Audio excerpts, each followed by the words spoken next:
Hello and welcome. It is 10 o'clock and it is Friday morning, and we are here with Rhino for, I believe, episode 6 of Born of Fire Bound by Fate, our twisted narrative solo Dungeons and Dragons game.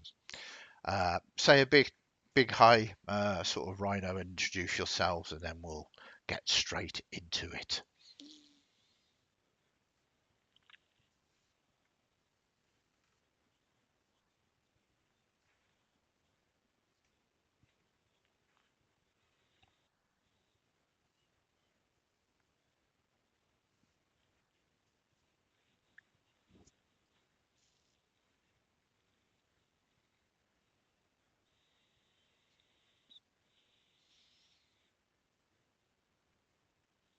Perfect.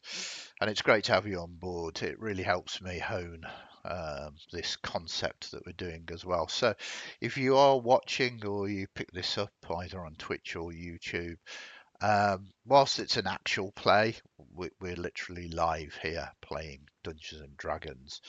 It's not so much a performance, it's more sort of us learning the rules, playing around with homebrew. So hopefully you can learn along with us.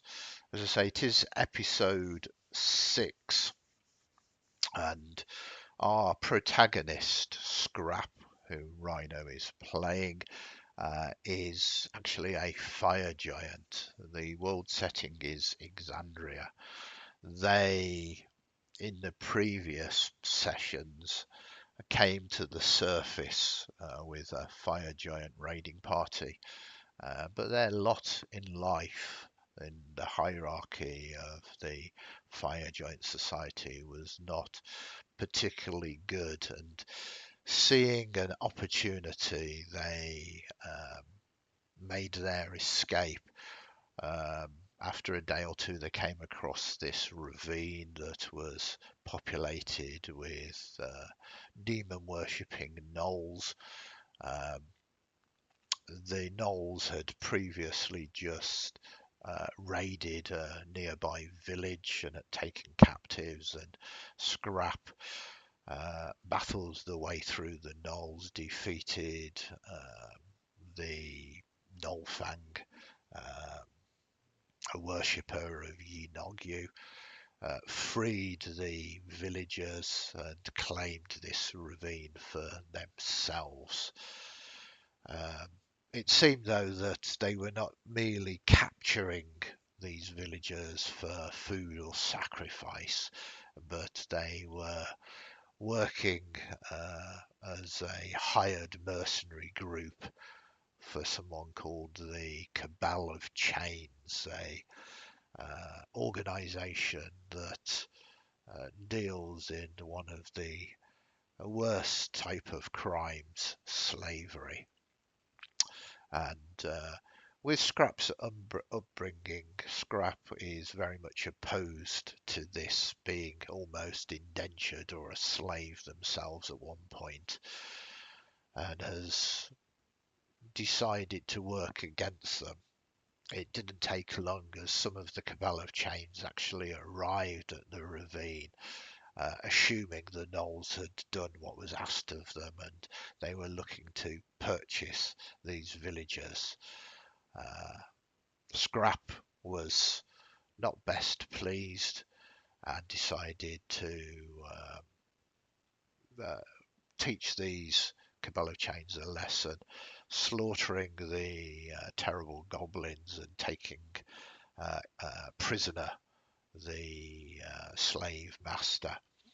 After extracting information and befriending one of the goblins who had identified Scrap as the alpha, um,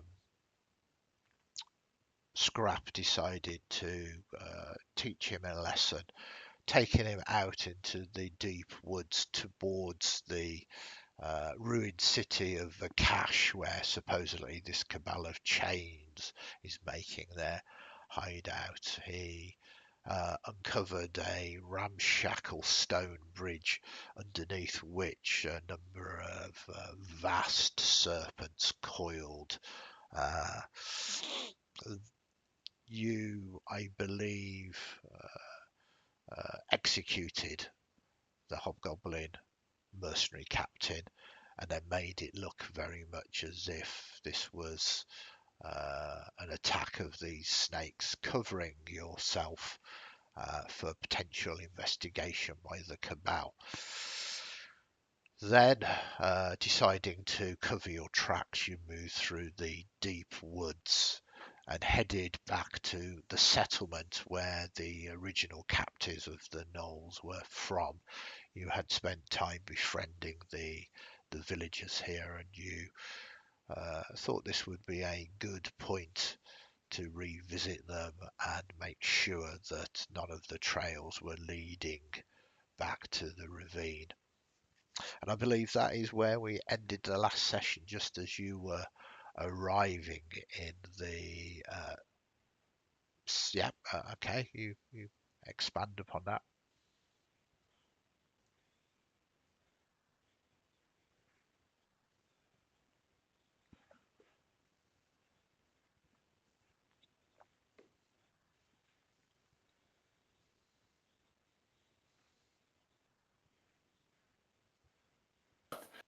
Um, and worked with Esme, one of the other NPCs,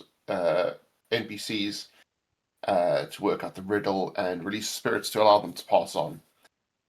Found a signet ring for the commander, arrows, some other odds and ends that need to be worked on, as well as scavenging the area as much metal as possible, because as much as it's a grave site, he needs resources.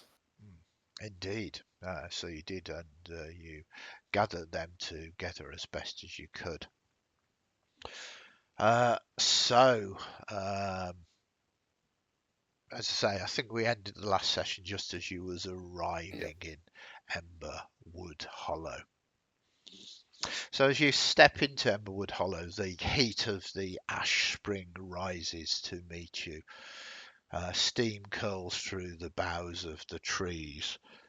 Villagers stop in their tracks, hammer blows falter, lute strings fall silent, and whispers ripple from platform to platform, and all eyes turn to the fire giant whose shadow cuts across their home. Then they realise it's you, Scrap.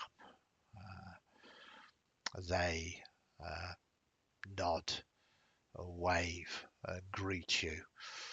Now, Emberroot Hollow, as you are very much aware, is a smallish village, but most of the villagers live in the tree top homes linked by swaying rope bridges. Timber lodges rest against the trunks of these ancient emberwood trees. Um, there is a central area, the Ash Spring Plaza, and there's a hot spring in the centre of this village. Obviously, the trees encircle it, and there are these wooden platforms as well that are raised high, and the warmth of the springs, the mineral-rich water, you can smell the scents that come to greet you. Um, what is it that you wish to do when you are here? You are aware that there are a number of locations. There's the Ash Spring Plaza where merchants barter fish and venison and honey. Children dare each other to dip their hands in the warm but not boiling, scalding waters. Um, then there is the Hollow Anvil, the smithy, which is based sort of towards the roots of one of the trees rather than up on the trees. There is a tavern and roundhouse called the Charred Mug, and then there are guard posts called the Watcher's Perch. There is also a shrine to the Wild Mother called the Ash Grove. Do any of those places resonate with you, or do you have something else in mind? There was a slight hiccup on my side. I think the main thing I want to do um, is find out any more information I can. Are there any elves or anything in Elves. this village?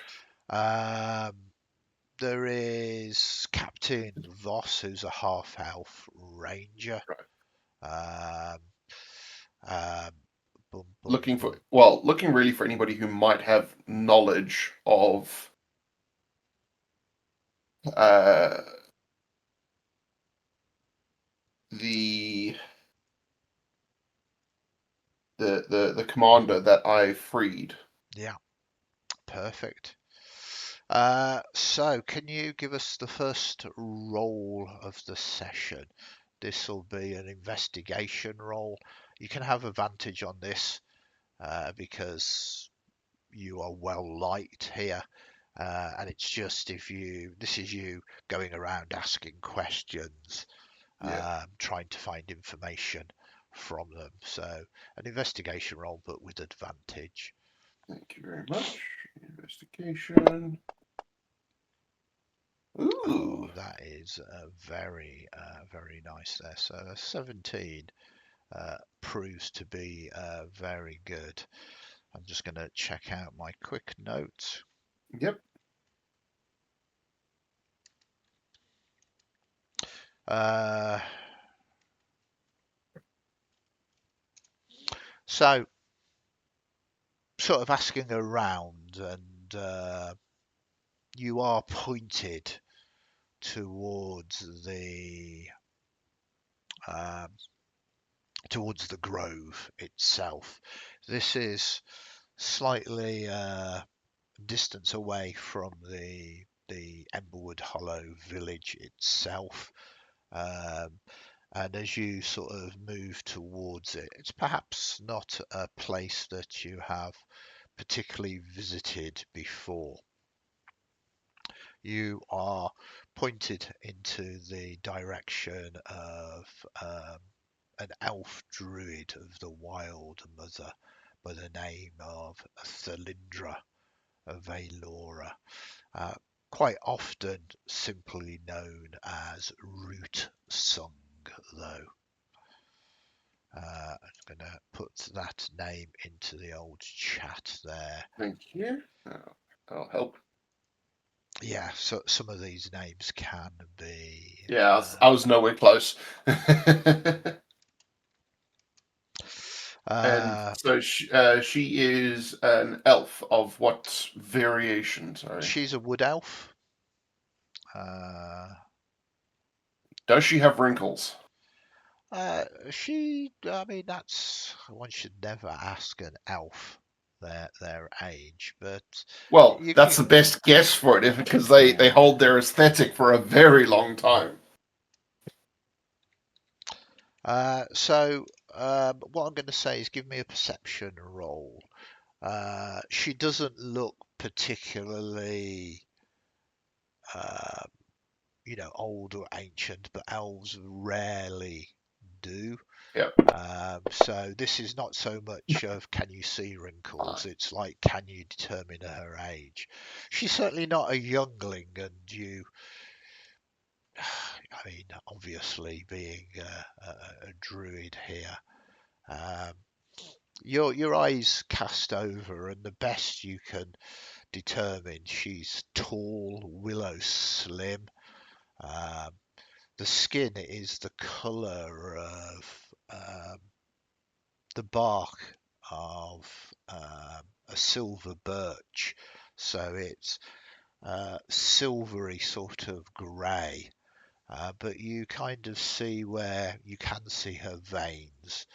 They are the sort of colour of pale sap.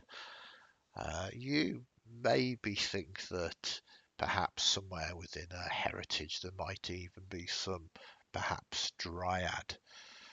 Her hair cascades down in silvery braids threaded with moss and feathers, and her eyes shimmer like emeralds flecked with gold. She wears simple robes, um, sort of fortified and strengthened by woven bark and vines, and she wears this circlet of what appears to be living ivy. Hmm. Um, she exists in this grove, um, and you see that it's a distance, maybe a 10-minute walk from the borders of the village. Yeah. But the grove is obvious. You basically see there are 7 standing stones, each taller than her, that form a wide circle around a small spring. The surfaces are carved with weathered elven runes. Um, the the grove itself is wild, but not unkempt. Um, you get very much the impression that she does not cultivate this, but she has stern words with blooms that she does not wish to be in a certain location, almost speaking to the plants and the fauna. Uh, Hmm. you see that it is rich with wildlife, things that crawl and things that scamper, things that fly as well. You obviously feel as you enter hundreds of eyes upon you. But I She, can only see her.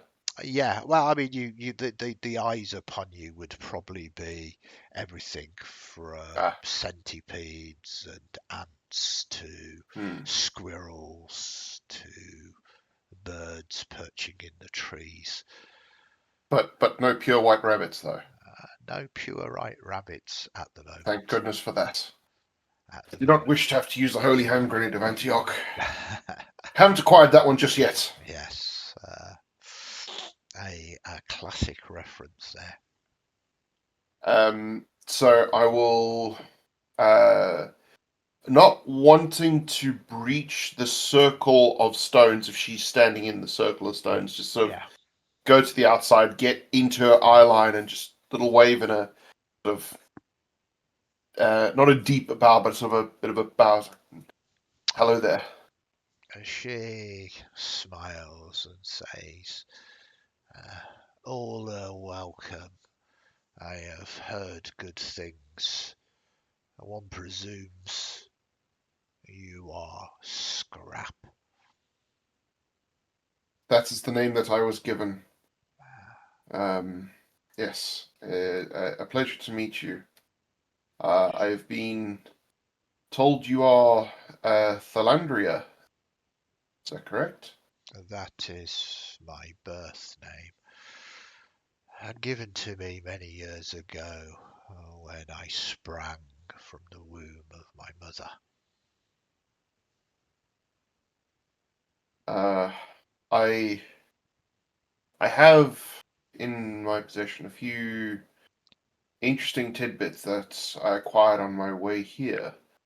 I don't know what your knowledge might be, if you would have any knowledge of them, or who they belong to. Come, Um, come forth, I will brew some tea and we will take a look. and one of the first things I want to do is Uh, the war journal. I want to very very delicately bring that out and just spend a few minutes while she's brewing the tea and so on, Yeah. just applying as much mending magic into it as I can, just to try and make it a bit more stable. I know that mending doesn't recover the words that were lost, but Yeah. it should at least bring it to a point where it is stable to be used and held. Yeah, I mean that's brilliant use of the war journal. Absolutely strengthening and fortifying the spine, making sure the pages don't tear. There is quite possibly some of the pages that are ripped, sort of torn, and sort of you can bind those together as well. Um, and as I say, it doesn't cause the print to reform, but Uh, you do indeed sort of repair that. It does take you a time. You notice that she sort of brews the tea. She's using not metal bowls though, but stone that has been shaped and formed. She's conjuring a small flame to heat the waters in quite gently. The whole thing has a sort of very ritualistic approach to to what she's doing. Uh, there is no milk; it is herbs and berries that she's putting into the waters to give it a degree of flavour. So you have plenty of time to do this.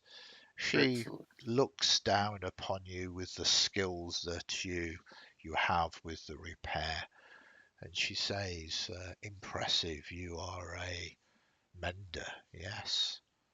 Uh, I I have had to mend and fix and make do with everything I've had in my life, so I've become somewhat proficient in making things that others do not need anymore usable, so that I may repair and reuse them. Uh, I've not really. Where I came from, I wasn't one of the more elevated. So, It is good to recycle, repair. In this modern age, people are too eager for something new rather than for something old. yes, there is a point at which all things meet their end, as you are well aware, and I'll sort of gesture around to the sort of grove area. But from that end, things can be remade as well. Indeed, indeed. I hope you enjoy this. And she pours herself some warm tea, and you too. She passes it across to you in this again stone cup. It's, I'll I mean, the cup itself is perfectly formed, but once again, you believe probably formed by magic rather than yeah. craftsmanship. Mhm. Um, Given my ancestry, Yeah. I will take a sip straight away. Not Eh, worried about risking burns and so on. Oh, it's not superheated. It's certainly drinkable, and you're resistant to fire anyway. Yep. Uh, uh, I mean, the taste is dependent upon whether you like things, but there has been put some sort of black currants in there and some mint as well. So it is fruity, but with a taste, a sharpness to it as well. Yeah. Um, it's obviously not the first time she's brewed this, and I it's have fresh certainly blackcurrants in my back garden, and I've got mint leaves. Damn it! Now you've given me an idea. I need to go make some tea. okay. Um, so it's good, and she says, "Please, firstly, call me Root Sung, uh, but what is it that you wish me to help you with?" Uh, I do not know if this is within your area of expertise or if you even have any historical knowledge of things, but on my return journey to the village, um, from sorry, where was it? I've forgotten the name of the place that I was at. Yeah. Um, Sorry, on your return the, journey from. yeah, because we were going to. No, doesn't matter. Yeah, we'll just say on my return journey. Yeah, yeah. I don't want to No, no, implicate anyone. that's fine. But you move from what was Dagger Jaw Ravine, your now base of operations, which you can obviously rename if you want, and you Yeah, headed towards Verkash, the that's the city one. of Yeah, chains. yeah, And you came across the bridge, and you travelled from the bridge back to yeah, yeah. this village, basically. I'll sort of say to them, look, on the way back from the area by the bridge, uh, traveled through the forest and found um, found a rather eerie sight of souls of unrest. Fortunately, my companion here was able to solve a riddle of sorts, and it has now meant that they can rest. Um, Oh, However, although they rest, the memory of them still remains, possibly with uh, with their offspring or their kin. So I am looking to find out more about them if I can, okay. and see see if we can't return a few items that were found. Uh, well, the did you name the ruined city of Varkesh?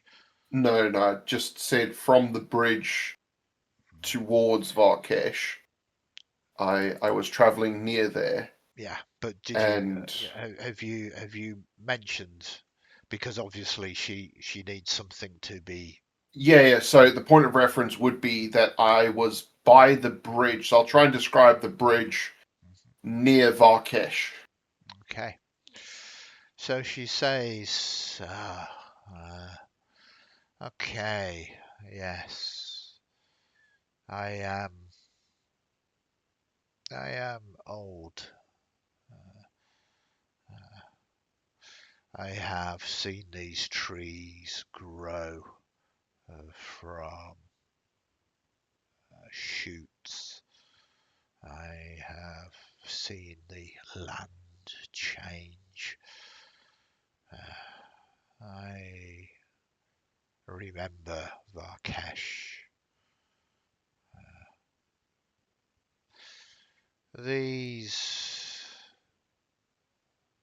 these lands were once not like they are now, Hmm. and I sometimes think that they are no better.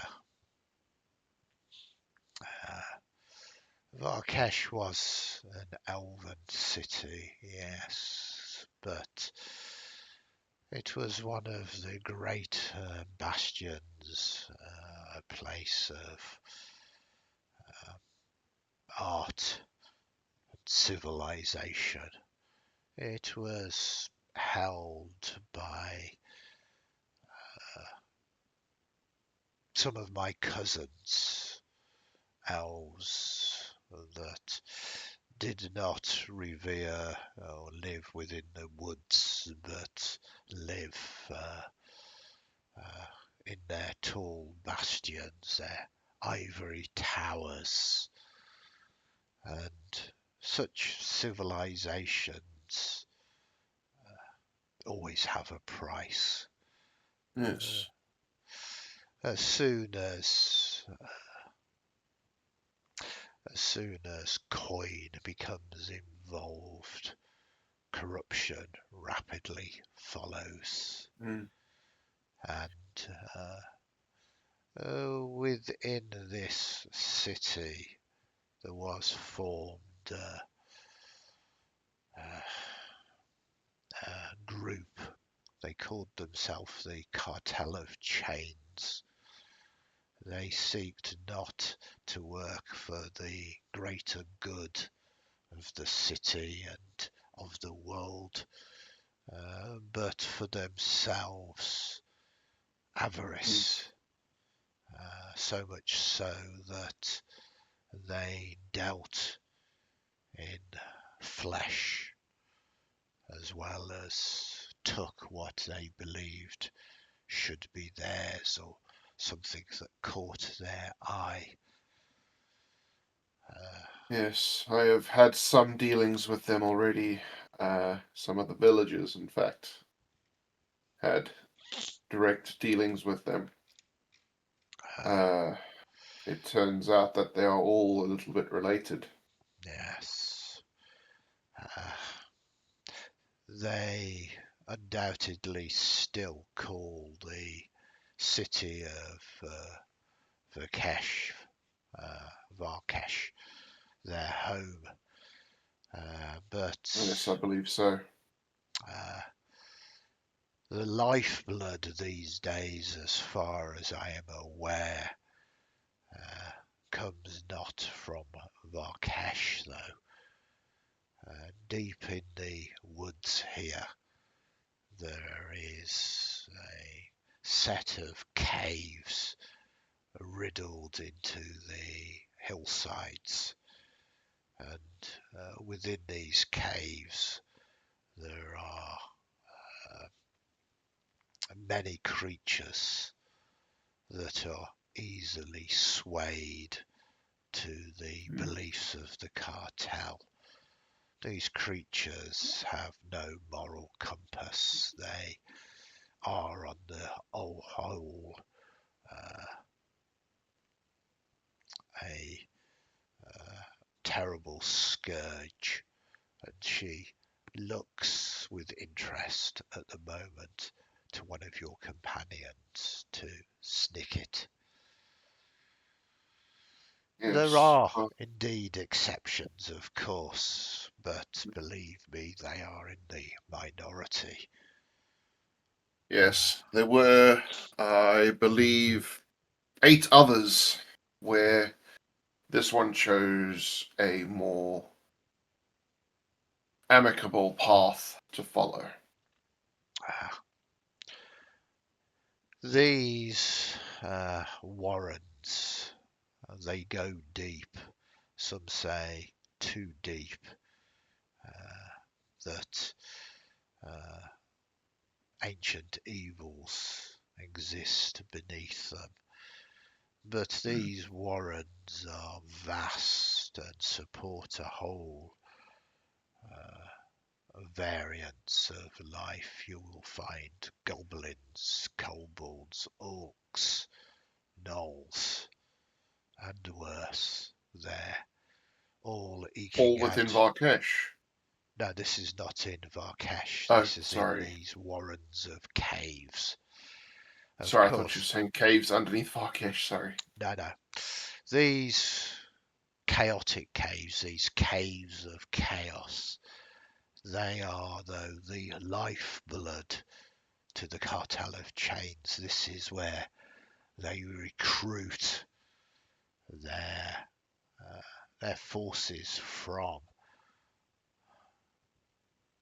If Mm. you were to venture there to these caves of chaos and uh, deal with these creatures, send them scattering to the four winds, you will very much hurt the cartel. With them unable to recruit so easily, their numbers will thin, making them much more manageable should you wish to deal with them. Yes. Well, quite possible something I would like to do. However, I would need likely some assistance. And hopefully I can make some allies that will also assist. Indeed. Unfortunately, here in this small settlement, the majority are foresters, fisher folk, not individuals that are empowered in battle. But there are a few brave souls, but they are green, not experienced. Hmm. You need to be careful you don't take them to their deaths. No, I would hate to make any promises and hurt people. It's not what I envisage doing. It's my hope that we could work together with others, not just everyday villagers who are just trying to eke out a life here, Uh, but there is, warriors and soldiers. yeah, there is scarce amount of those here. The Mm. closest city is hundreds of miles away. This place is now overgrown, lost to those who seek civilization, which is why Varkesh makes the perfect place for the cartel of chains. And you think it is too far out of the way that assistance may never come? Ah, the cartel of chains has existed since the time of the calamity. Uh, the Dwendalian Empire obviously has no interest in quashing it, and if you don't mind me saying, civilization, as I have said, breeds that form of corruption. Who Yes. knows which officials within the Dwendalian Empire are actually in the pockets of the cartel? No, my friend, if you wish to take a fight to the cartel, if you wish to try and put them out of business forever, you will not raise armies to do such, but perhaps a small band of good-hearted heroes. Hmm. But, as I have said, there are ways and means. If you if you prevent their ability to recruit from the Yes. caves of chaos, Will certainly damage them. absolutely, and would certainly be looking at you uh, within your abilities, I would say. For Hmm. from what I have heard, you destroyed the gnolls and their wicked ways, and you freed many of the village folk. All that were there, I freed. Ah, Uh, I do not know if there were others there previously who I was too late to free. well, there are many other villages scattered through these deep woods, and undoubtedly they have all suffered by the cartel's actions. Hmm. Uh, you will be doing them all a great service. Yes. And don't get me wrong, sometimes the denizens of the caves of chaos spill out of their caverns and raid as well. Not on behalf of the cartel, but on behalf of themselves. Yes. Hmm. I shall. Hmm. I suppose part of the problem, as much as manpower, is going to be resources as well. I need What to sorts of... work out, well, those that I would bring with me, I would want to be well equipped, and not everyone is as well equipped as would be preferred. Indeed.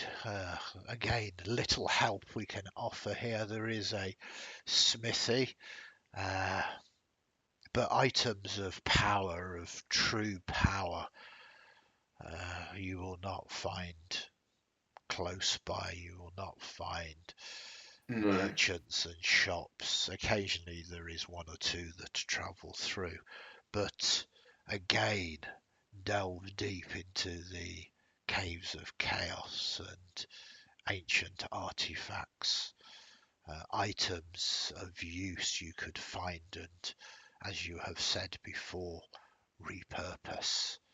Yes. Uh, Slow and steady, uh, Indeed. but that Can't is rush where in, or everyone will suffer.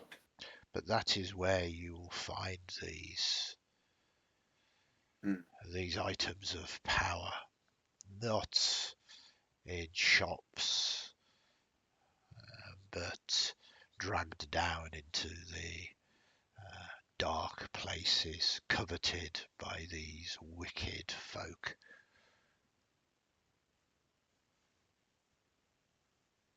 Mm. Very well.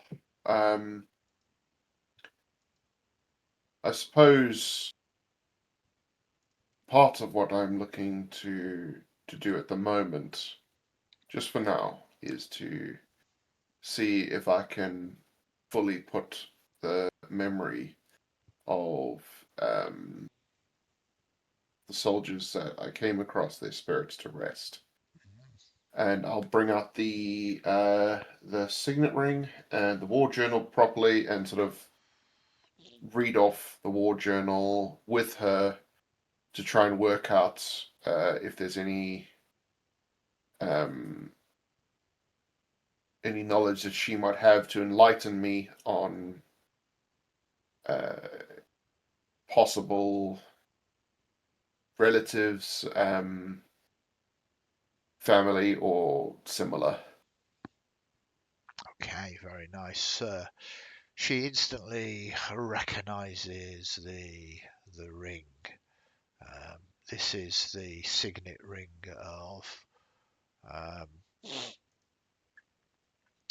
the commander's ring, isn't it? Yeah, Um, let's just call this up here. Engraved with the Dawn Whisper name. Um, so, sorry, I'm just looking at my notes here. Um, so, if I remember rightly, um, the commander that you put to rest, their name was Sylvaris, I think. Sylvarus Dawn Whisper. Hmm. Um, very nice. And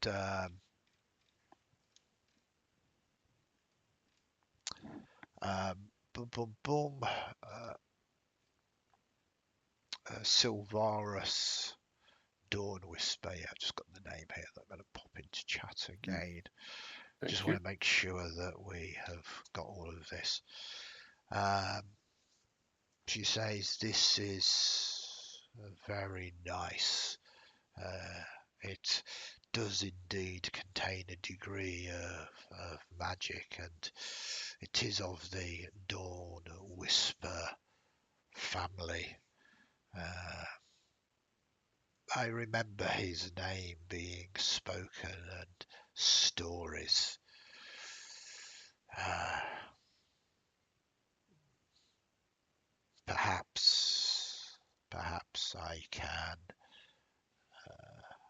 cast a ritual to determine more, if you wish. Yes, any information really. Could Oh, I? Just trying to double check if I even have it. No, I don't think I have any specific capacity to identify what a thing can do without learning the identify spell. that is right. I mean, that's again because you want to learn the rules. Hmm. It, fundamentally, there are two ways of doing this. There is obviously a spell called identify. A spell called identify. Let me call it up for you. Hmm. Um, uh, do, do, do. Um, it is repurposed as an artificer spell now as well. Obviously, Excellent. when the book was first written, artificers didn't exist as a character class. Hmm. Uh, uh, you haven't got this spell, but basically you can choose an object that you must touch throughout the casting of the spell. If it is a magic item or some other magic imbued object, you learn its properties, how to use them, and whether it requires attunement to use, and how many Hmm. charges it has, if any. You learn whether the spells are affecting the item and what they are. If this item was created by a spell, you learn what spell was created it. Hmm. Um, what it doesn't actually tell you there is that it doesn't tell you um, whether it is cursed or not. Um, Ah, um, uh, there is it's quite interesting this because the identify spell exists in the player's handbook, so the book that many of the players access, whereas the rules on identifying magic are in the sort of Dungeon Master's Guide, right. and it specifically says in there an identify spell does not identify curses. So it's almost as if it is designed to sort of trip up the player somewhat.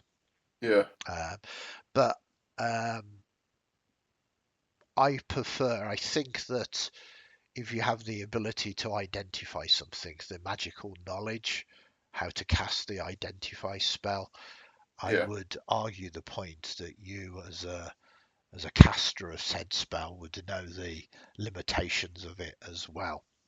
Yeah. If you see what I mean. Yeah. Um, Well, we'll see what Root Song can discern from it. yeah, And if necessary, I believe after a long rest I can swap out my spells. So I can always swap out for identify as well. that is interesting. I'm not entirely certain that is the case with an artificer, uh, but you might be right. Uh, I let's just read up yeah, on the rules. you Um, you you might actually be right. What I'm just doing is, again, I like to have a break from the role play to to access the rules because we're all sort of learning here. If you see what I mean, hmm, and I would very much like to uh, get this sorted for you. There you go, artificer. View artificer details. Um, so spell casting. Uh, preparing It the yeah. says in the last paragraph you can change your list of prepared spells when you finish a long rest. Yeah, that is prepared spells. So preparing, basically the artificer table shows how many spell slots you have to Right. cast one of these spells at first level.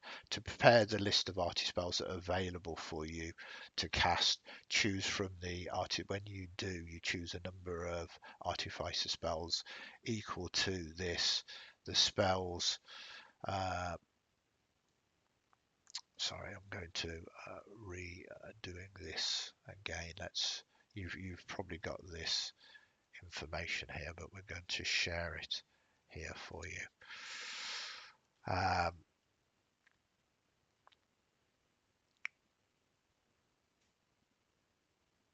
You prepare the list of arty spells that are available for you to cast by choosing from this. You can change your list of prepared spells when you finish. Preparing a new list of arty spell requires the time spent tinkering with your spellcasting focus. Yeah, so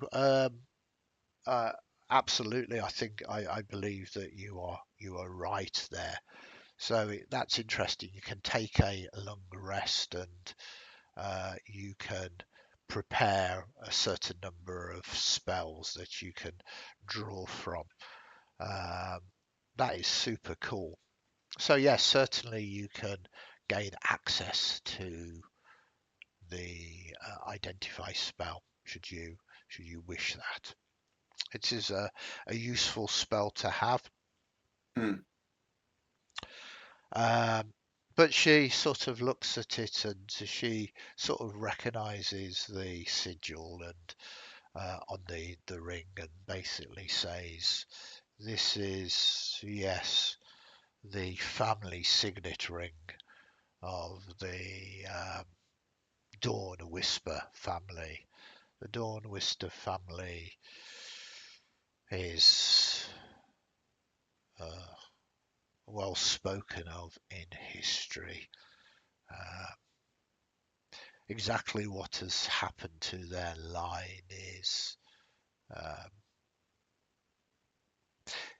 is not known. Uh, whilst Commander Sylvaris obviously met their fate, uh, he had children, no doubt, so his line could potentially still exist. Um, this is something I can perhaps help you with, should you wish that.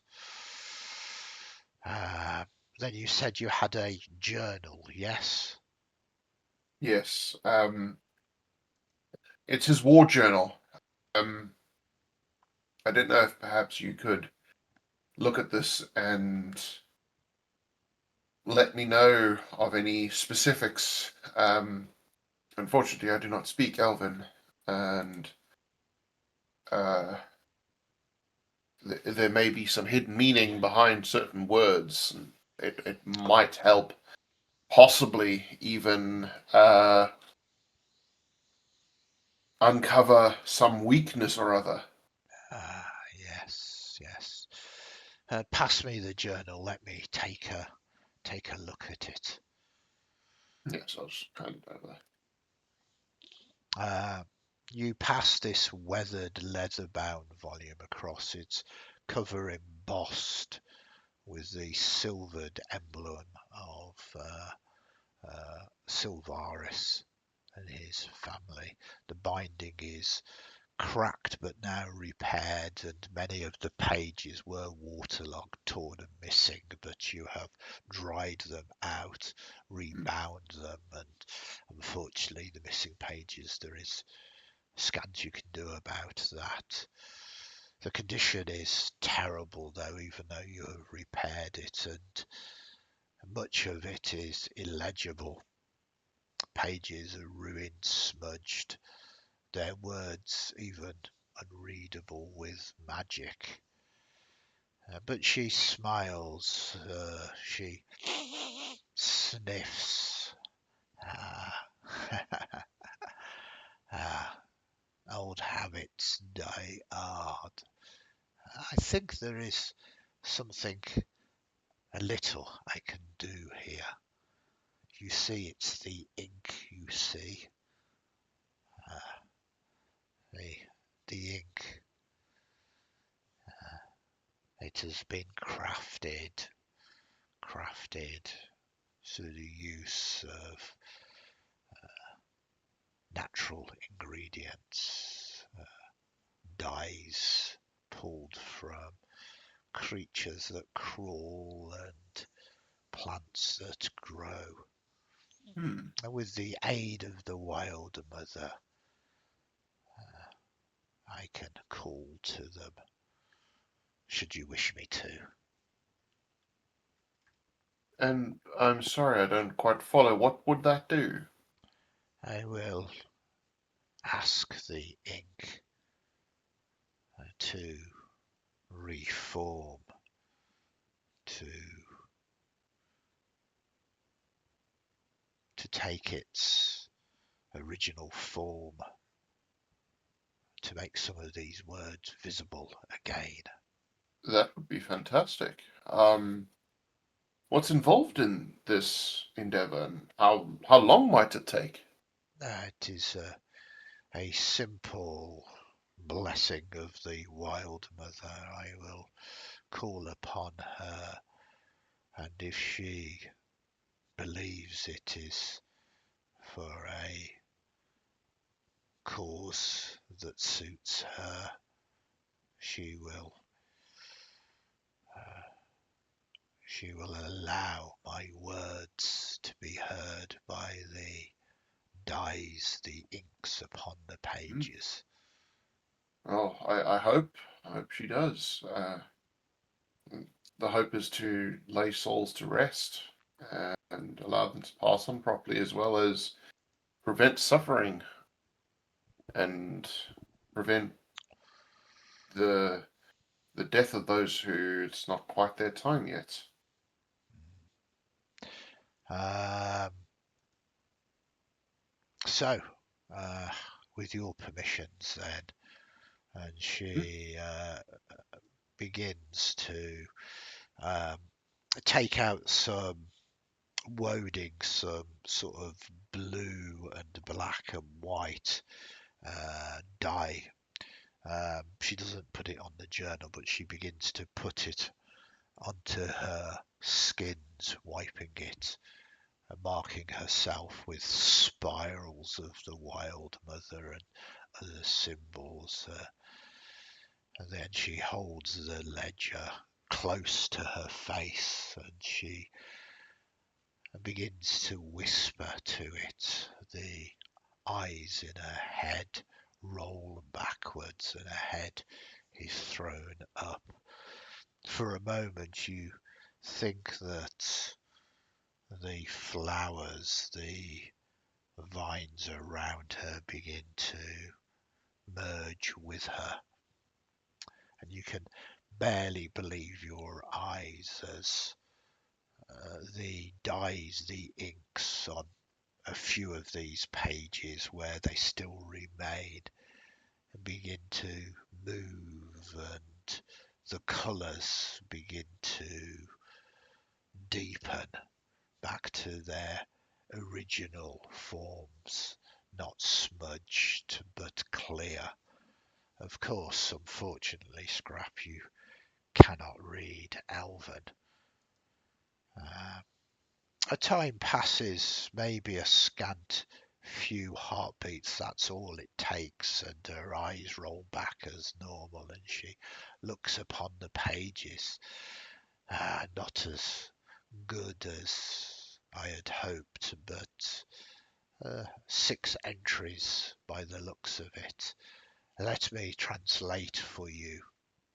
Oh, thank you. It is more than we had before. And with these, I'm going to read them to you. Um, you can obviously make your notes as well. Yeah. So I'm going to put the actual entries into the chat there, and Thank you. she reads them to you. Entry 1, a gathering of forces. The ember buds burn bright tonight. My 1,000 stand ready beneath their boughs.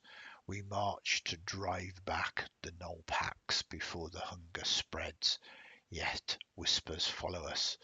Traders from the south bear tidings of strange allies, men who wear no banners but carry ledgers heavier than swords. They promise aid. I do not trust their smiles. Entry 2, the meeting. We met them in the ruins of Kesh, beneath shattered spire of the old cathedral sink. They call themselves the Cartel of Chains. They deal in flesh and oath alike. They offer supplies in exchange for safe passage of their wagons. I spat at their offer. No army of mine will march beside slavers. Entry 3, signs of treachery. The gnolls grow bold, too bold. 'Tis not as if they know our steps before we take them. Scouts whisper of men in the trees, not gnolls, not orcs, men with pale hands and iron brands. My lieutenants beg me to parley, I will not. Entry 4, the last battle. The chains closed around us this day, not gnoll fangs, not demon claws, but silence of allies who never came. The cartel stood idle as our flank collapsed. They traded our lives for coin. My 1,000 bleed in the roots, and I cannot stop the tide. Entry 5, Oath of Memory. If these pages are found, know this. Let no pact be sworn with the cartel of chains. They are serpents in the skin of men. They will sell your children, your blood, your very names. Better to burn your fields than bow to their yoke. By moon and root I swear we shall not be forgotten.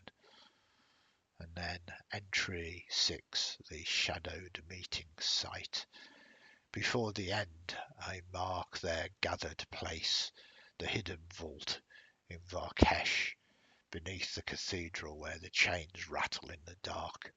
Where they feast, they bargain, they bind.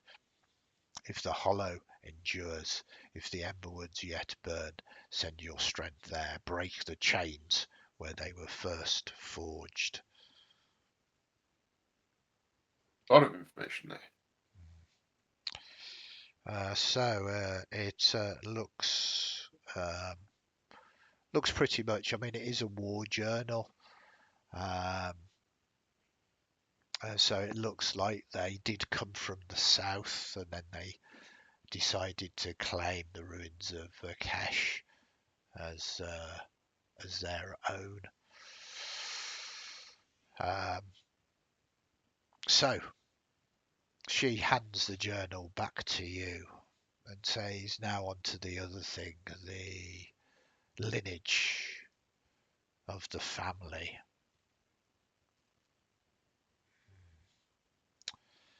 This is slightly more difficult, but I can still do this should you wish. What is it that is required? I will cast a divination, and again, if the wild mother so wishes, she will grant me sight and insight. It might not be fully clear, but it is the best I can do. No, that will be fantastic. Thank you. Okay. So she begins to make her preparations, this time gathering incense, offerings to the wild mother.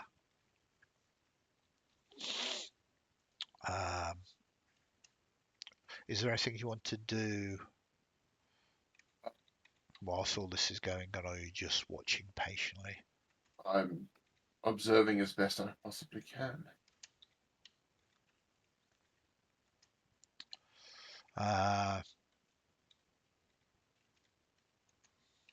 Yes, because I don't know if there's anything I can really contribute. No.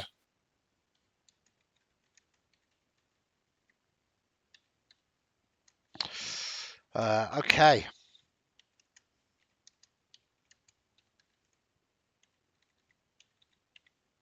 So you wait patiently. All of this takes time. Um,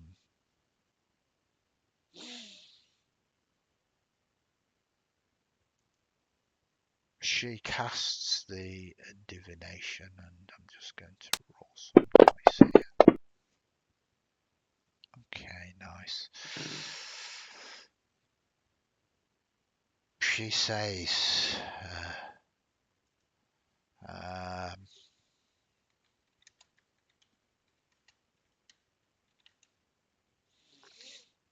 uh,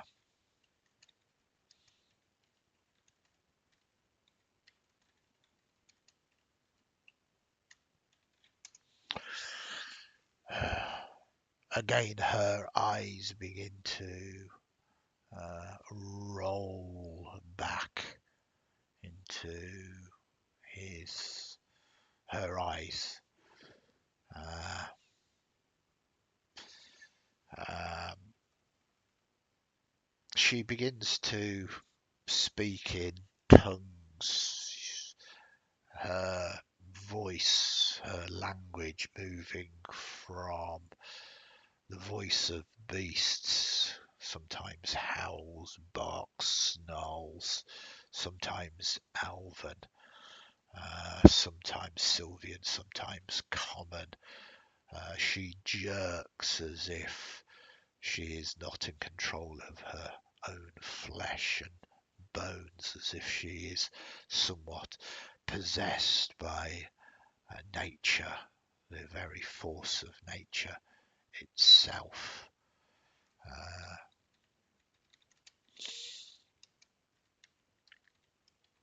And then, listening to this, you begin to try and piece together some ideas of this garbled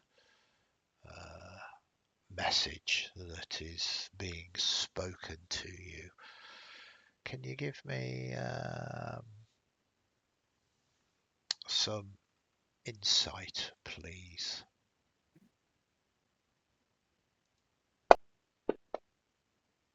Oh, very nice. Yes, one of the one of the um, one of the things that seems to be repeating is the word thorn over and over again. And with the insight of 17, you um, you think that that might be a name of sorts, or maybe a location. You say thorn. Thorn, yes. Um, so you sort of pick that up. Um, you also, with your 17, pick up the concept that through the ages the blood has thinned. You're not quite sure fundamentally what that means. Um, so that seems to come as well. Um,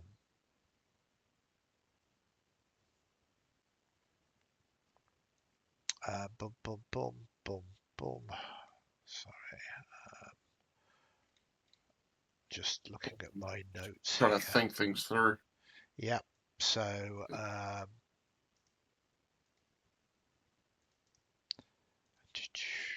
let's try that again. Yeah, so you get the name Thorn. You think it's a name. Um, you get the idea that the blood might have thinned through time.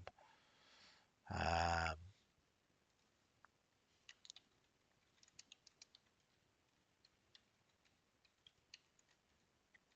By that, I presume they're no longer pure blood elves as they once were. could possibly mean that it's still an ancestor. Mm. Um, and you hear a mix of Sylvan, the blood of dawn whisper lingers, but it stains the tavern floor, not the battlefield. Um, then you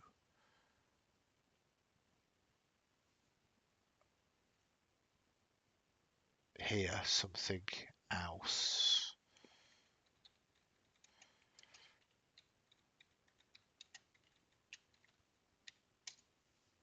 You hear something else that is tied to that.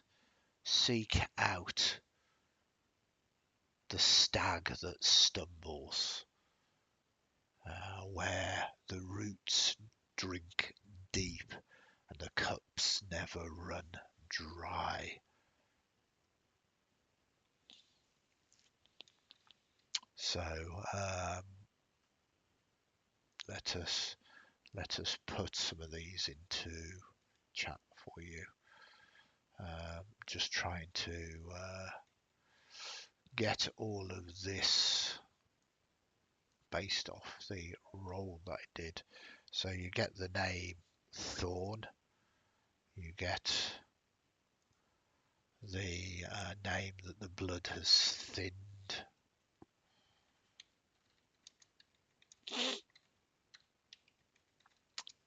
That's tinned, not thinned. Oops.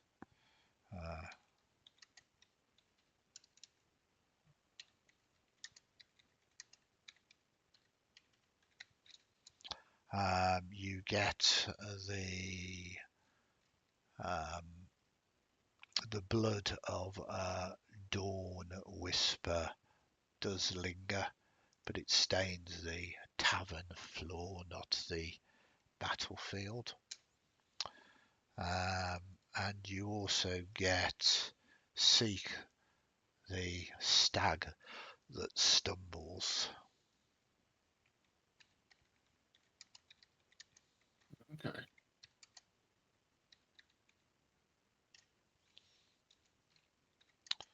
Uh, there you go. And then I think with that, she sort of comes out of it. Hmm. I am Straight sorry. away ask if she's okay. Yes, yes, the wild mother causes me no harm. It is very exhilarating, though. You see that she has sweated profusely, and much of the woading has run down her face now. If Uh, I have some kind of cloth, clean, not a handkerchief of sorts, but something akin to that, and just offer it to her that she may wipe the sweat from her brow. she raises a hand. Thank you, no, but it is a price I need to have pay. I will bathe later. Uh, I am afraid I do not know what I said, so I hope you were listening. I Yes, hope you as much as I understood. yes, as much as I could understand. Is it something you would like to know of? Well, uh, was it clear? Are you aware Has it been of any help to you? Uh, it has given me ideas on where to look, but nothing crystal clear. Just ideas. Okay. Perhaps if you speak to others, they might be able to help you. Hmm. Yeah, and the above table. Yep. My brain is going to Huppadook, Um, I mean, but that is quite possibly metagame knowledge from the Critical Role cast when they went to Huppadook, and there's like loads of partying and so on and so forth. yeah. Well, I mean, I don't think. Um, I yeah. don't know what I would know as a character, so I You, will you, sort of I mean, are you going to um, sort of ask around the Ember route, see if this means anything to anybody? yes, yeah. I still intend on asking around. I'm just trying to make sure that I, out of character, don't jump to conclusions based off of existing knowledge. It is very often that all players jump to conclusions. All players like to think that of all of the various different permutations, and quite often it's better to go and see Yeah. for yourself rather than sort of plan and plan and plan for things that are just never going to happen. And the same Hmm. with information. Um, uh, you can think that in character, but there's nothing there that directly sort of um, points to that city, basically. Yeah. Okay. Uh, cool. Right. Well, I will thank her and ask if she needs anything. No, Um, just maintain the balance. Yes, hmm. life, death, balance should be preserved. But death in the right time, Yes. not taken prematurely like it Uh, seems these are wont to do. well, this cartel are terrible. They seek to disrupt the balance. They seek to remove freedoms from people. They trade in flesh. I have no sympathies for them, and neither does the Wild Mother. That is very good to know. Uh, at least have a deity, at least not opposed to me. Absolutely. Anybody in their right minds would be opposed to the cabal. You would imagine, I don't know how much you know about the lore of Exandria, but there are sort of two opposing groups of deities. There are the prime deities, and then there are Yeah, the and the betrayer betrayer gods. gods. Yeah, yeah. Yeah. So you would very much get the impression that the denizens of the caves of chaos and the cabal of chains obviously revere the betrayer gods. Yeah.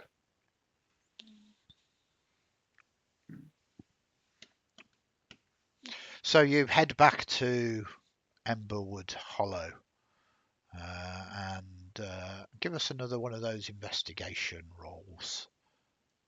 Cool. That one.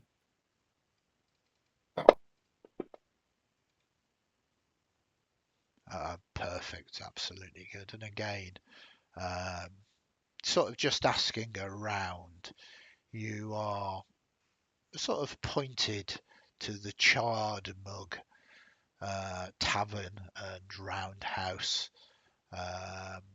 It's a squat lodge, um, sort of high up in one of the trees. Um, there are a number of villagers in there already, um, and you are told to seek out in there um, some of the patrons who might be able to help you with that information. So that is your next location. You head up there, and Um, yeah, yeah, so I was going to just double checking what's in my inventory, so I'm not dragging other random ancillary things around. Can I double check something? Because we didn't actually finalize last session how much, in terms of materials, I was able to recover from the. it was Uh, more amount the bulk of what you could sort of carry. yeah, yeah. But we didn't sort of come to a finalized point on that one. Um, I'm just curious to know what, Uh, like, if I am in the village, yeah, is it worth trying to at least sell some of it as raw material, although it won't be worth the same as ingots? Or do I look at schlepping it all the way back to the Daggerjaw Ravine to melt it down myself? that's probably your best option, due to the fact that again this a lot of this village deals with barter and Right. the like. Um, there isn't a lot of coin here. Um, there is a forge, so I mean you could head to the forge and deal with the smith there. They could melt it down, or they might be prepared to take it off you. Hmm. Absolutely. Um, so the choice is yours, really. So, from an artificer's knowledge set, how much would I think, or which would be the most profitable, should I say? Most Sell profitable is the. always do it yourself. No, As soon as you involve someone else in the process, it cuts into that yeah. profit. Okay. But there's also a degree of convenience as well. Yeah. Okay, well, I'll have to leave that as a backup plan if something else crops up whilst we're in the village. Okay, yeah, if we can go to this pub. Yeah, What was the name of the pub? it's called the Charred Mug. Um, just put that down in chat for you. Cool, thank you. Um, so the Charred Mug is Emberwood Hollow's only tavern, and it's its beating heart. It's also a roundhouse, so a place for uh, meetings and the like. It's built high into the branches of a massive emberwood tree. Its walls are blackened with old smoke, and its roof is sort of crowned with a crooked smoke hole that spills constant curls of ember scented steam into the forest air. Inside, it's warm, smoky, and alive with the sounds of laughter, arguments, and the sharp twang of lute barrows, battered lute. Lute Barrow is the innkeeper and proprietor. You see that there are hunters, woodcutters, and travellers that cram the long benches, swapping tales over mugs of spiced ember brew that leave a burn in their chests and a haze in their heads.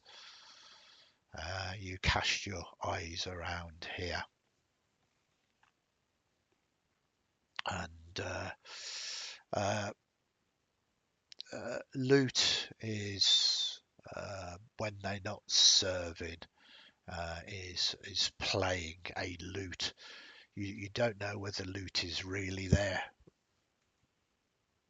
name or they've just been called loot now because he's constantly playing shanties on the loot when the tavern grows quiet, as in when he's not having to serve customers. Fair enough. Uh, Does the loot sound good? Not really, Or no. He's no bard, put it like that. Um, is it he's its own skill, or does the loot need some repairs? uh, it needs tuning rather than being repaired. Right. Um, but he carries a That's, tune on it, and quite often it's kind of strange. He constantly is playing sing-along sea shanties. You can also sort of see that there are sort of behind the bar various decorations that might lead you to believe that he once was some kind of sailor of uh, sorts. And certainly he's heavily accented, and give me a history roll as well. yeah. Uh, oh, it nearly rolled over to 20. Yeah, having encountered people down in the halls of the fire giants and the like, uh, you think, whilst he's human, you think that he might hail from Nicodramus or the Menagerie Coast, far to Right. the south. Um, he's sort of got this darker weathered skin. Um, um, but he seems to be in his element here, and he has certainly been running this tavern for a good number of years. Mm, But okay. is well travelled, um, by the looks of it, or was back in the day. Yeah. Is he looking particularly busy at the moment, or can he be Now interrupted? he's plucking the loot at the moment, but he's not really entertaining. So Fair enough. you can go and speak with him. Yeah, I'll sort of go talk to him. Hi, I believe your loot. That's what the folk around here call me. I don't know why, he says with a grin on his sea-weathered face. He Is puts there a the name that you would prefer? loot is fine. Very well. But you're the big guy, are you not? You're Scrap. Word travels Certainly fast am. round here, and well done. Uh, and thanks for everything you've done for us. Here, have a brew on the house, and he pours Uh, you a big tankard of the ember brew. thank you very much. You're very kind. That'll warm your cockles. What species is loot? He's human. So I'm probably about the same sort of size as him. Yeah, yeah, sort of. I mean, he's quite well built. Yeah. Um, Cool. you taste the ember brew. It's spicy. So it has that spicy burn, which is a little bit different to actual heat. Yeah. And it's quite strong as well.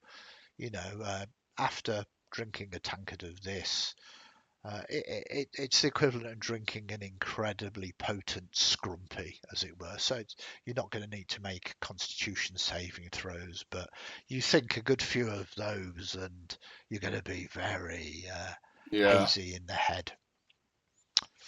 Fair He enough. says, so what brings you to the mug then?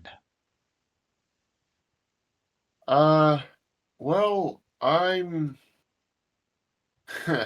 a series of very interesting events. Is the long story short. Um, I am looking for the. And I'll sort of lean in and whisper to him. The kin of the Dawn Whisper. Never heard of him. Uh, Nobody that goes by the name of Dawn Whisper.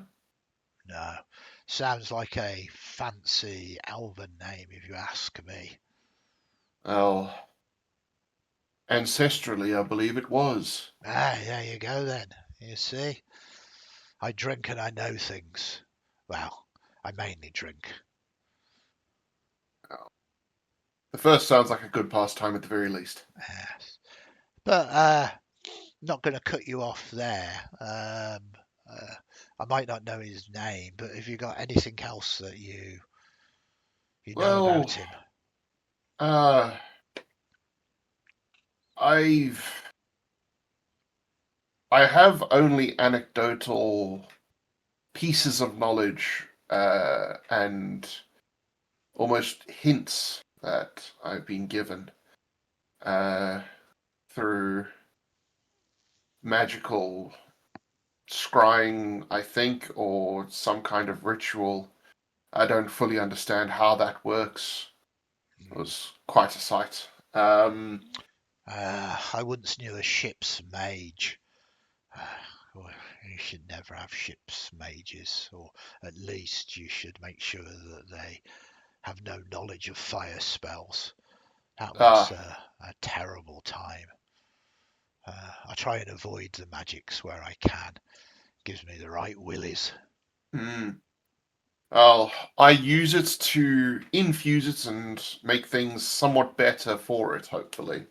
Ah, Uh, for example, I could have a look at that loot of yours if you need any repairs doing to it or any trinkets or items around the bar. It might need some repairs. oh Could have a quick yeah, I look mean, whilst I'm here.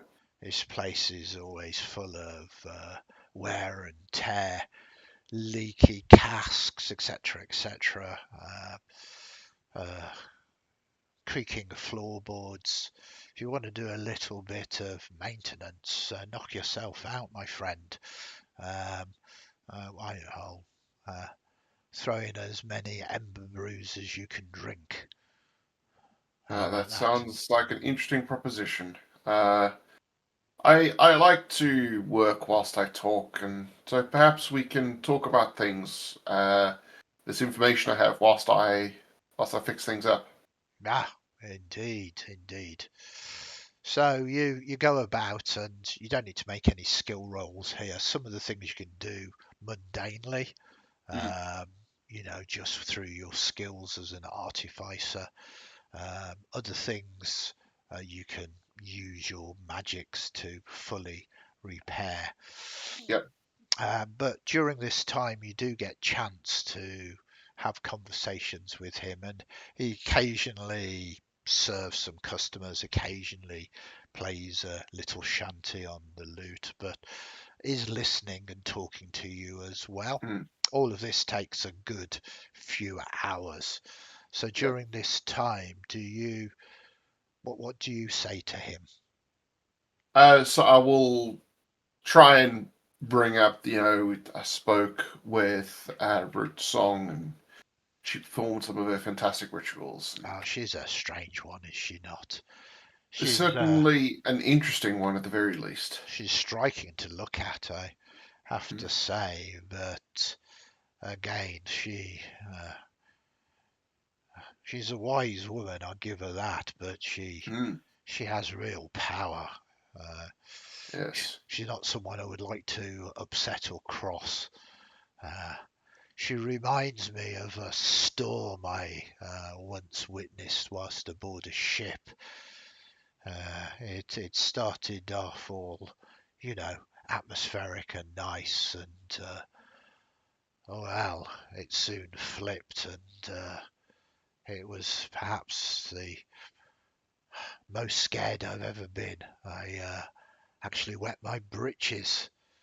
Oh my. Yeah, I thought I was going to die that tonight. Hmm. Yes. That would be quite terrifying. It was, but once it had passed, the sky was perhaps the most beautiful thing that I have ever seen. All right. That's very Nature, interesting. a strange thing, is it not? Not to be Very messed much with. so. No. Mess with us if you're in peril, Yeah. really. Sorry, did I overshare then about pissing my pants? It's quite all right. Biology happens. Yeah, it does. I think many people would have done. Uh, Hmm. anyway, Well, sorry, you were saying. yes, and so I'll sort of bring up the discussion and so on, and mention about. So I'll ask, is there anybody who particularly gets into fights or gets a bit rowdy in the Uh, pub? Not here, no. I mean, we don't stand for it anyway, but it's not that kind of place, you know. We get very few travellers coming through, and those that do, well, they want to keep their noses clean. Mhm. Plus, I've got quite a good eye for troublemakers, and I tend to calm things down with a little shanty. It Mm, always raises the spirits. It's a skill I picked up on on the ships. It's a powder keg, really, if you think about it. A load mm, of men. Uh, Sometimes you get the odd woman. There was this captain once that was a woman, and she was by far the very best captain I ever served under. But sailors are a superstitious lot. Anyway, I digress.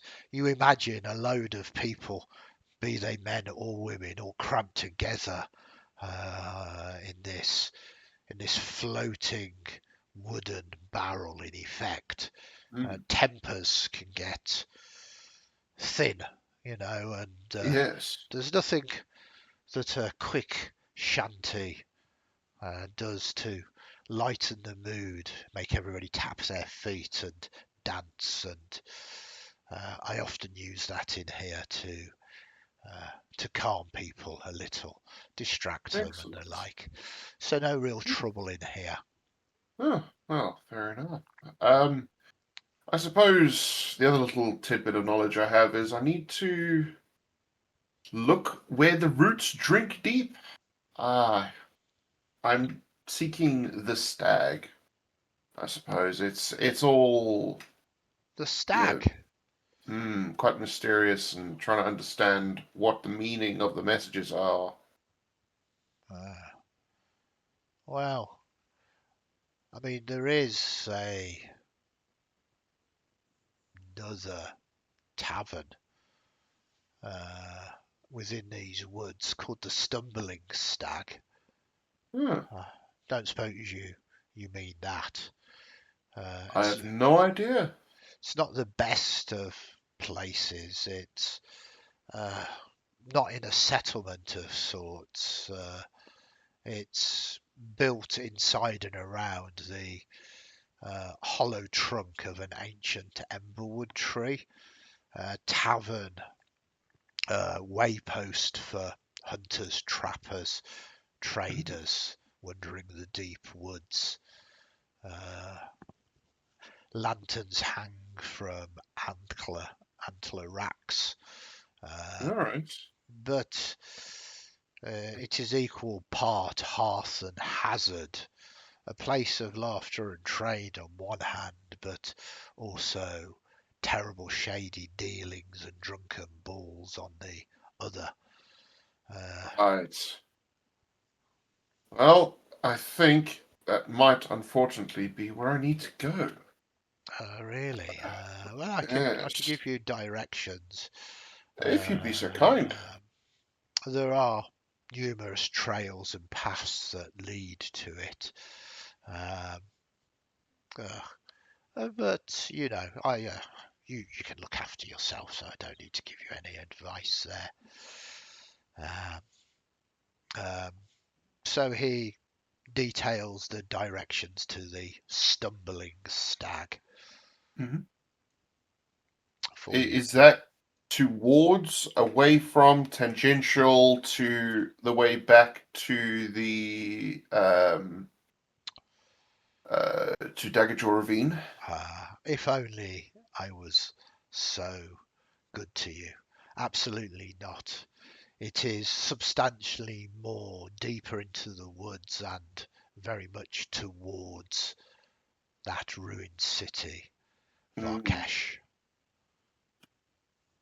okay. So And, I'm sorry. and I'm also thinking. Yeah. quite close to the caves of chaos as well. Okay. So I'm just thinking logistics and so on, with the fact that I am currently transporting a lot of extra Mm. stuff.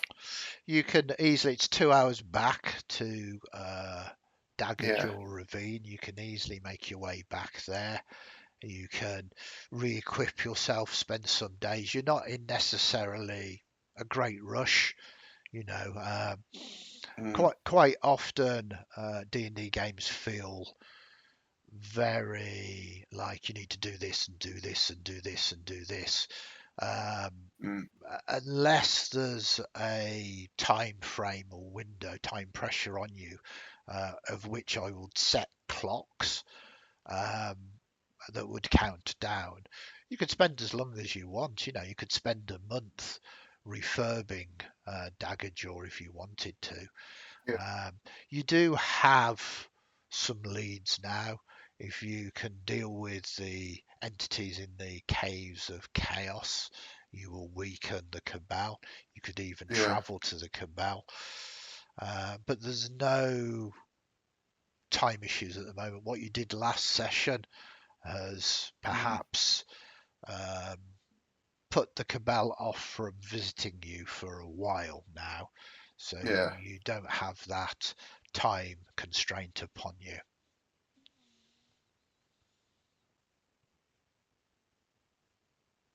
Mm, So this can often, again, this is a rules and experience thing, can often be a thing where players are given a whole host of different options, and yeah. it's like, oh, which one? Because I think people genuinely want to optimize what they do, Yeah. and above table to help you consider this, none of these are optimal.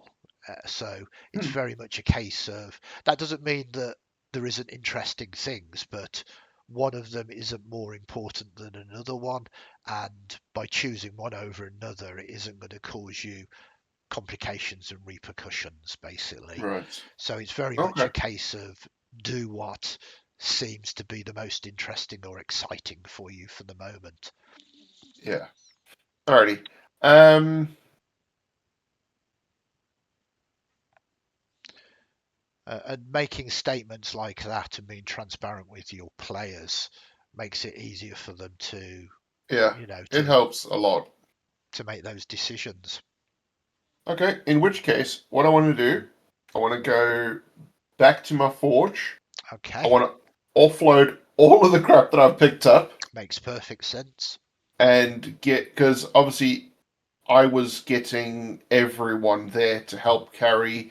So we would have Mutt, we would have Chuckles, Scrap, You've loaded as much as you possibly can. Snicket, everything I could find, I would have tried to Um, recover. and what I'm going to do for brevity's sake, because all of this isn't usable, but there was Yeah, armor and there was shields and there were swords there. yep, There's only a finite amount that you as your group could carry. But Yep. what I'm going to say that given time, you can transform all of this scrap metal into 250 gold pieces worth of sort of iron or steel, basically. Yep. A resource that you can either spend towards upgrading um, your locations in your base, or Yeah. use to construct something else, basically. So it will reduce the cost of the resources that you need by 250 gold pieces. Do you want me to Awesome. create that as an item, or are you just making a Yeah, note? if you wouldn't mind, please. Just so I've got Okay. a thing. Yeah, yeah. Um, No, it's very important to keep records like this, especially when we're doing this, because it's very easy to sort of go, oh, did I have? What did I have? yeah. Uh,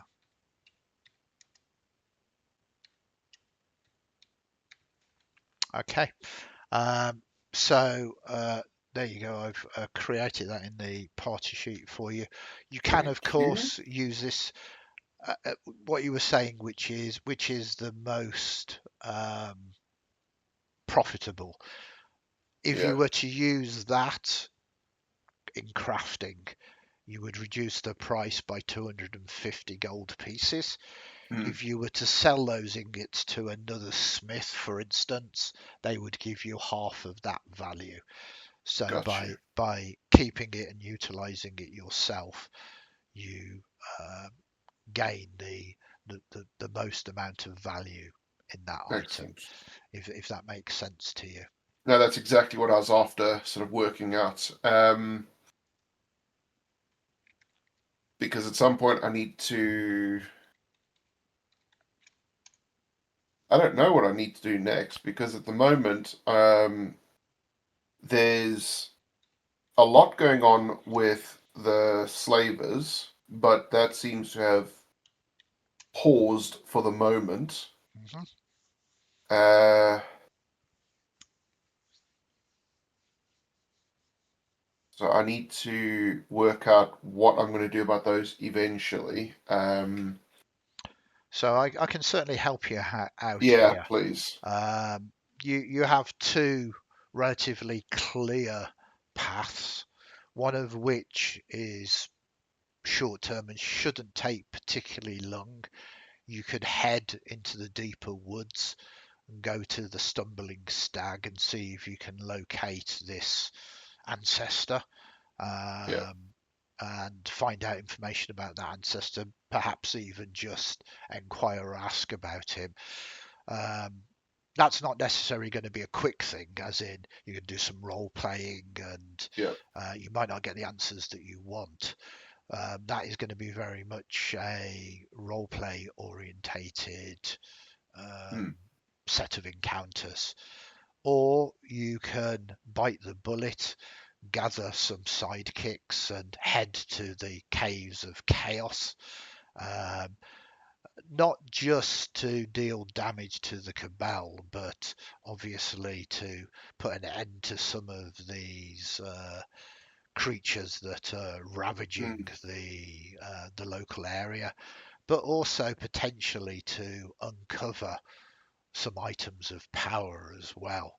In other Yeah. words, to play Dungeons and Dragons and go adventuring. Um, you have said that you do like a little bit of combat. Yes.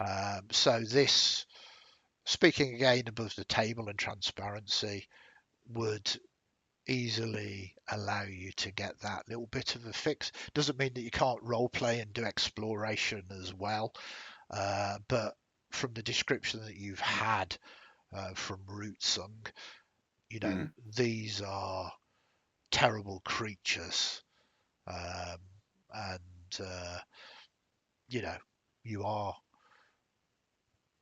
you are able to go into there without sort of moral compass or ethics Yeah. to stop them doing this horrific thing to the local area and being recruited by the cabal as well. So Okay. you have those two clear sort of options of moving forward. Um, you know, or if you're enjoying tinkering with your base, you can sort of work on upgrading this. But the um, realistically, you need to gain resources, and one of those ways of gaining resources is to go adventuring, go into the Yeah. caves of chaos, gather coin, items, deal damage to these terrible monsters, Mm. um, you know, and enjoy a little bit of a dungeon crawl. Yeah. So, first thing I want to inquire about, how long and how much would it be for me to make up some extra armor for Mutt to bring their armor class up from a 15 to 18 or higher? Okay, so 18 is plate mail. This is relatively easy to, even though that this is homebrew. Mm. So plate mail costs 1,500 gold pieces. It's yeah expensive. Yeah. Um, so obviously that 250 of iron ingots would knock that price down a Yeah. little bit. Now, because you are making it yourself and you're an artificer, I would easily and happily reduce that cost by half. So Mm. it would cost you 750 gold of resources to make that. In So, terms of um, how long it would take, you've got the Ash Forge. Can you yeah. remind me, was that what tier was the Ash Forge? Was it That's just a tier 1. tier one? Everything that I've created thus far has only been a tier 1. Yeah, okay. So it's a mundane item, um, non-magical. So it would perhaps take you a few days for something as complicated as full plate. Yeah. Um, uh, if you wanted something a little less, just like a simple piece of barding, perhaps not as much. Um, you do have the opportunity to do this, but do you have the resources? That is the question. Mm. Okay. I think the Um, answer is probably yes, no. that's a no. Um, So my next query then, I would like to try and work out yeah.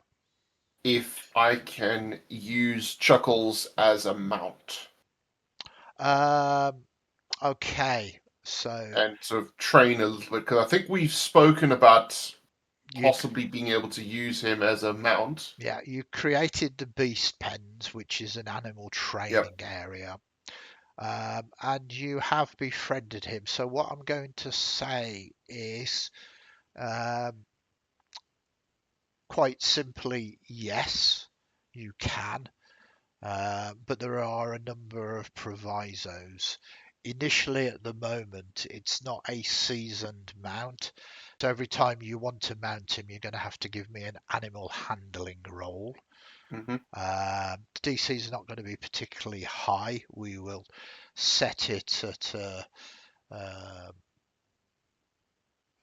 at a at a 10 at the moment.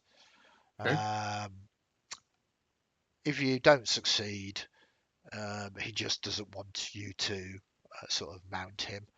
Hmm.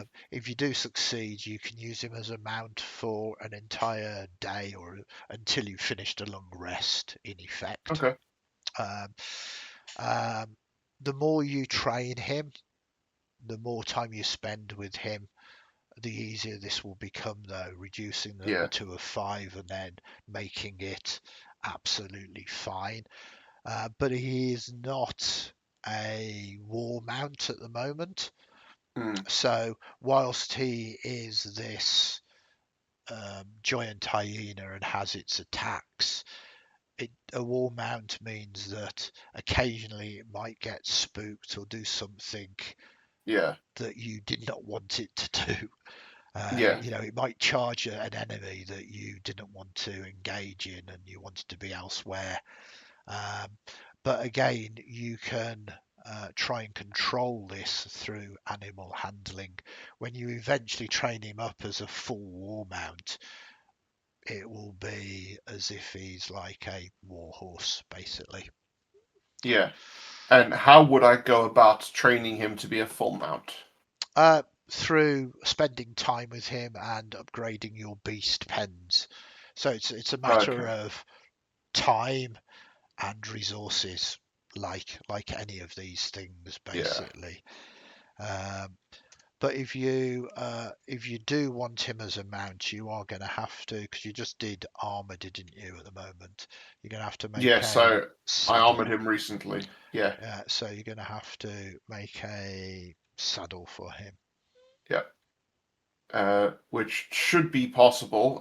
So what I was thinking is uh, potentially go to the local village Yeah. and trade services or whatever else I can to find someone who might be able to create some leather saddles, or even to get the materials that I might create it, because I do have proficiency in like all the things. Absolutely. So you have three types of saddle here. Um, there is this is tack, harness, and saddle. So everything that you need. Coming in at 10 gold pieces is just a standard riding saddle. Then there's a military saddle, which is 20 gold pieces, and then an exotic saddle, which is 60 gold pieces. All of these prices would be halved to you due to the fact that um, you're making this yourself.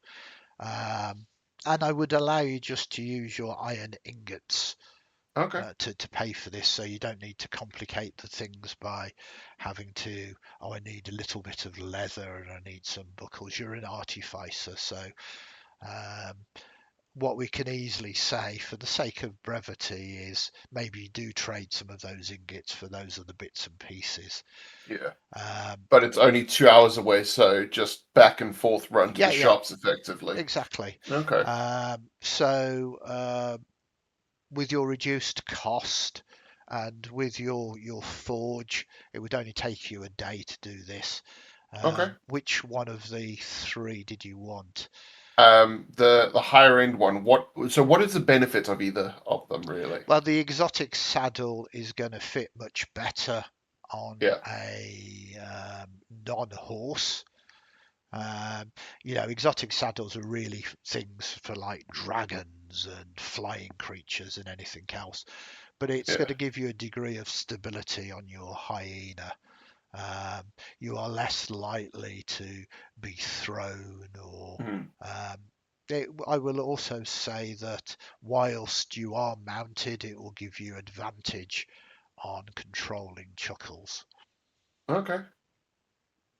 I am inclined to go for the exotic one Mhm. just because Perfect. it's. I thought it would be a lot more, if I'm honest. No, no. I mean, these are just mundane. They are specialist saddles, but you have Yeah. to understand that 60 gold pieces or 30 to you is Yeah. an awful lot of coin to Oh a yeah. common person. Yeah. Um, Also, it has all the benefits of a military saddle as well. So there is a holding for your a lance. You can have weapons kind of with easy access. The kind of saddle that someone going into battle would I like absolutely it. use. All right. Um, So I'll knock off 30 gold yeah, from the iron ingots. and I will pop exotic saddle into the party sheet. Whilst Oh, we I was do going to say this, I can't equip it to Chuckles. uh, no, it's fine, but it just means that you have it. Okay. None of the benefits. You can just put it into the beast pen, and obviously when Sure. you're riding chuckles, it's assumed there's no benefits to it being equipped to chuckles mechanically, through Okay. through the system. We know you have that now. That does take you an entire day though, and with everything else, what we will do is mark you down as having a long rest again. Sounds good. So you can Uh, now, if you want, change your spell slots. I wouldn't necessarily suggest doing that right at this moment, as we are coming to an yes. end of the session. So between now and next session, you can certainly have done that. Yeah. Perfect. So I think as the renewed dawn arrives, as you decide where exactly you are going to Mm, go or do, and you have rejigged your spells, this is the perfect point that we bring an end to today's session. mm. Well, Uh, I know exactly what I want to do over the next sort of day, effectively. So I want another day of doing things, which would be one, I would set the identify spell to replace the snare spell, yep, identify the ring, yep, and do it ritually, and yep. then spend the rest of the day uh, training with Chuckles. Perfect. Okay. So To we can revisit that at the start Yep, of the next session, basically, and we can give you some information about the ring and everything else. So with that done, thank you, Rhino, for playing today. I hope you enjoyed very this welcome. session. Yeah. You've moved the story along very well, and we've kind of done some rules and transparency, player paralysis sometimes when you give players too many choices, or a GM hasn't clarified, which one is of the highest priority. Mm, And sometimes there aren't priorities, and it yeah. it it, it matters not what you choose. What matters is choosing the thing that you want to do, sort of thing, really. Yep. You've also learned about the Caves of Chaos, which is a massive nod to the Keep on the Borderlands. And for those of you who are watching who remember that old module, it's one of the very best introductory modules that was ever released. And very, very soon, the fifth edition version of it is being released as a new starter set as well. I'm going to be using uh, influences from there, but not following it completely. And I think you're going to very much enjoy exploring those caves. Looking Um, forward to it. any last thoughts, Rhino, before we say goodbye to everybody? Not that I could think of. Thank you very much. It's been Perfect. a fun little roleplay session. Indeed. I want to say thank you to everybody who spent the time viewing and watching. If you can, give us a follow and like and a subscribe.